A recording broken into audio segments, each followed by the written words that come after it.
some people get a lot of, once you give to a charity, they never stop, they keep sending you every month. Right. So my recommendation is to pick a month of the year that you're going to give to all your charities. And that means that the rest of the time that you're getting all those begathon letters and everything else, just put them in the recycling. I just recycle everything right away. I don't hold on to them. I don't wonder, oh, did I pay them? Did I not pay them? Did I give them money yet this year? I pick December. That's when I do all my charities. Some people say January because then you're getting the benefit of, having less money for that year. You're giving away some money, so you have less money. But I do December. That's the month that I picked. But you can. Let me say, I have one credit card that's just for my charity donation. I give them that credit card, and I do to each of them once a month the same amount. So I'm not having to come up with a whole amount of money once every year or 2 months a year. Every month, so much goes to each of them. And it's all electronic. It's all electronic. They do it automatically. It's all on that same credit card. Yeah. Interesting. That's a nice process. I find it easier than having to. It's harder to write the check for one whole amount than to everyone. Okay. Okay. Sure. And so therefore you can also just toss the paper. I don't look at them. The reason that I bring this up is just because of the paper. I'm not, other than that, whatever your process is, but the point here is that the charities overwhelm us with requests constantly, and I just toss them right away. So we just talked about this. Go on. Okay. Okay, medical bills. So medical bills are so complicated these days. If you've got Medicare, you're going to get at least 3 different pieces of mail every time you go to the doctor. You're going to get an explanation of benefits for Medicare, also known as CMS, Centers for Medicare Services. You're going to get an EOB for your secondary insurance if you have secondary insurance. And you're going to get a bill from the doctors. And potentially now, a new one, a bill from the facility. Because doctors, if they're not in their office when they see you, they might charge you a facility bill too. That's a good thing. So you also might get an EOB. You most likely, if you're taking any medications, you'll get an EOB a month. Most of them send a monthly EOB. You'll have your RX bills. You'll have your RX receipts, information on the medications, other papers, and then your medical reports. So, okay. So my recommendation about retaining medical records is that for your life, I recommend if you have reports and metrics and radiographs and mammogram outputs, etc., I would save all of that. I wouldn't go around it, especially because if you change doctors, they might want to see any radiographies that you have. They might want to, some reports might be helpful to them. A lot of this is starting to be online. But, the MyChart, I recommend if you have the ability to sign up for a MyChart or whatever your doctor uses, I think it's a good idea. And a lot of that information is now online for you when you sign up for those services through your doctor. So I recommend doing that. And then some of this paperwork you might not need to save. So medical bills and expenses can be tax deductible. Depends on your income and how much you spend on medical expenses. So that, you should, I say save them for 3 years, but for many of my clients, I track their expenses on spreadsheets because at the end of the year when I need to go to the accountant, I have it all there as to how much they spent on So there is a lot of paperwork, that's for sure. So wait, can we go back to something of those, the Medicare, the monthly Medicare that we get? Yeah, Those- yeah. So I filed those, Explanation of but do that. I need to file, or should I, it's the same thing, do I just keep the most So- recent one then? Because it goes back to the, No, I'm very well, confused with them, I keep so- them, so I don't know what to do with them. right, so I keep them for my clients for quite a while because sometimes Medicare takes a very long time to pay, and sometimes the doctor will bill you and Medicare hasn't processed the bill yet. Right. And so you have to be careful before you pay medical bills to make sure that you have the EOB from both Medicare and your secondary, unless you have like a Medicare Advantage. Yeah, that's what I have. So, right, so you need to make sure that you are checking, like, I actually cross-check everything for my clients with their medical bills because there are a lot of errors in medical billing. A lot of times they bill and they haven't gotten the payment yet, especially with the pandemic. I mean, Medicare, in some cases, one of my clients had Fox Rehab. I don't know if you may have heard something. So they're a rehab company. They're in a lot of facilities. And they were billing her from April of last year, like just 2 months ago, because that's how behind Medicare was in paying them. So they were holding the bills. They were good. They weren't billing her. But the point is that those bills didn't come until almost a year, pretty much a year after the service had been rendered. So I would, if I don't see the on the POB from Medicare a amount that the doctor is billing, I don't pay it, and I'll call the doctor and I'll say, look, Medicare didn't, Medicare hasn't paid yet. I'm not paying this bill. And then they might explain to me why, what's going on with it. But I recommend holding on to them. However, you can also sign up for mymedicare.gov. And then if you have that, you can just, before you throw stuff out, you can verify for yourself that everything's there. But basically, I think that everything, I've never done that reconciliation to look at, my Medicare statements, my CMS statements against, not mine, but my clients, not 65 yet. Lucky you. But, to make that reconciliation, I can't confirm 100% that every CMS statement is online under mymedicare.gov, but I would assume they're pretty good about it. I would assume that those are pretty good. And the same with United Healthcare or Aetna or any of the secondary insurances. The paperwork is generally online. It's easier for these companies to, they eventually probably want to do away with sending all this paper. Yeah. Thanks. So these are just some things that, some ideas about income tax documents that you should consider, keeping because,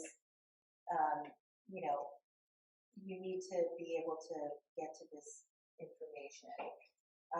Your 1099s, your W-2s, your mortgage statement, real estate tax documents.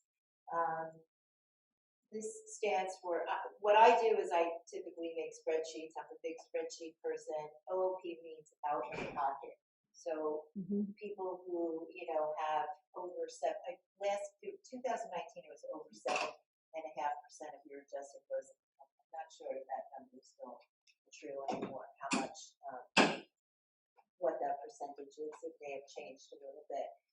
Your donations are tax deductible, your miles driven for charity, moving expenses, if people moved into this place within the last, year, you should provide that information to your accountants for tax purposes. I thought that's only if you're moving because of a job. Yeah, me too. It's not just any old moving. Really? No. Okay.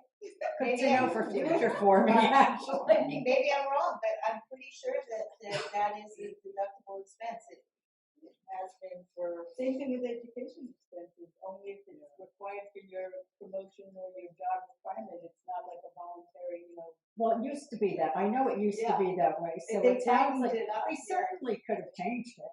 Yeah. I did put I'll look into education that. on here. So I'm not sure on that. It's very tricky with that, and also if you have a home office, all of those things, but it depends on But the I don't, situation. I've never dealt with somebody, saying, oh, the IRS checked into my education expense. and Well, didn't- they don't, yeah. that's another thing. Yeah, that's a whole other conversation. So what I said here is you don't need bank statements, utility bills, or other bills unless you're tracking business expenses. So if you own a property, then that's a different story. Then those are your expenses on the property, and those are deductible expenses. But if you're talking about your own personal bills, those are not deductible. So there's no reason to think about, oh, I need to keep this for taxes. So I don't want to keep everybody too long. Shredding, toss or shred. So my recommendation is shredding all paper files with sensitive information. So if anything has your social on it, your birth date, your name, address, and phone number these are all what's considered, personal information. So I recommend shredding anything that has, your name and like your address. I will say that, as I was saying earlier, when I get these, charity letters, I just toss them as is. I put them in the recycling. I have a brother who does some work with recycling with the industry, and he thinks that once you put it in the recycling stream, you don't have to worry that that data could be taken. But I don't take a lot of chances with that. I like to shred, but I do, as I said, I do put those charity request letters straight away into the mail, and same with brochures and things like that. So we came to the end. So is there any pressing questions? I have just somewhat related. Similar to you, my parents died during the COVID, and they were living with me at the time. I am inundated with not only my junk mail, but their junk mail. So there is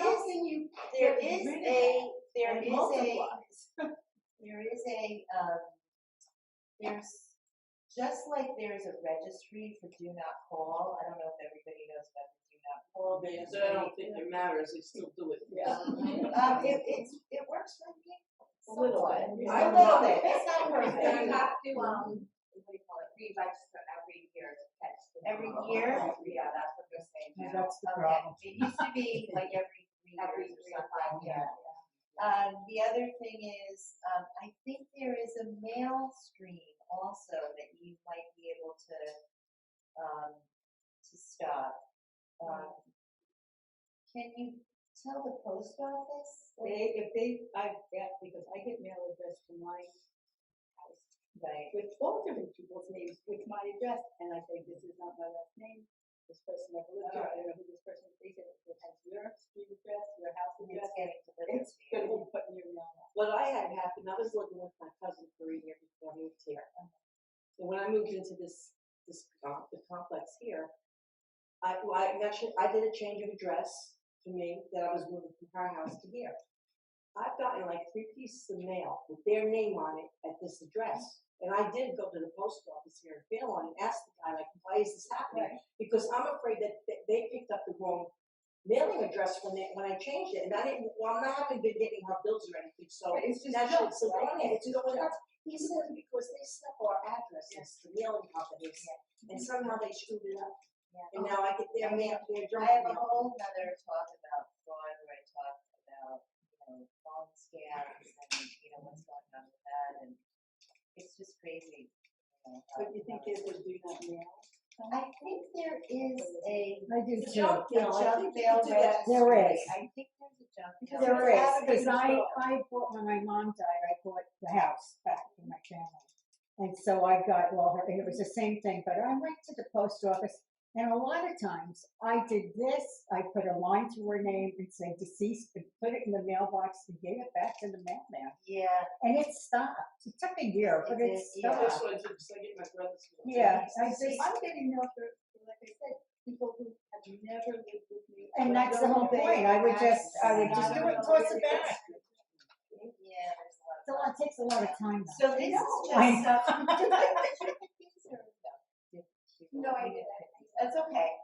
So this is just, some like tidbits that I picked up from, this one's from AARP. I think the next one is from Susie Orman. If you ever listens to her, she's a character. But some of the things that she says are helpful. Among other things. So they say, paper statements 1 year or less if you're comfortable. Electronic statements, download and save to a password protected file to have handy.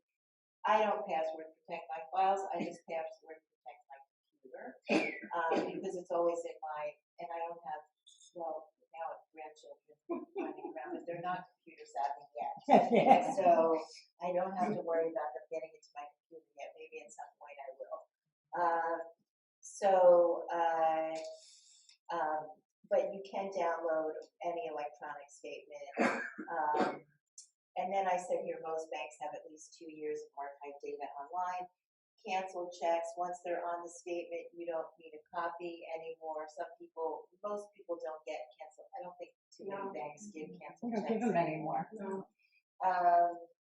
But also, if you're like me, you actually get, many of my clients give me my check, and I take a photo of it and do an electronic deposit, and I keep those for a year. But that's because it's my business. So I actually am keeping them for 2 years at the moment. It's my business. I probably don't need to keep them because there's really a picture of all those checks online. But if there's ever anything that is in question, because sometimes the banks do have some image issues and they can't find the image or you can't find it, whatever. This is about stock or bond purchases at least 6 years after reporting the sale to the IRS. That's what AARP said.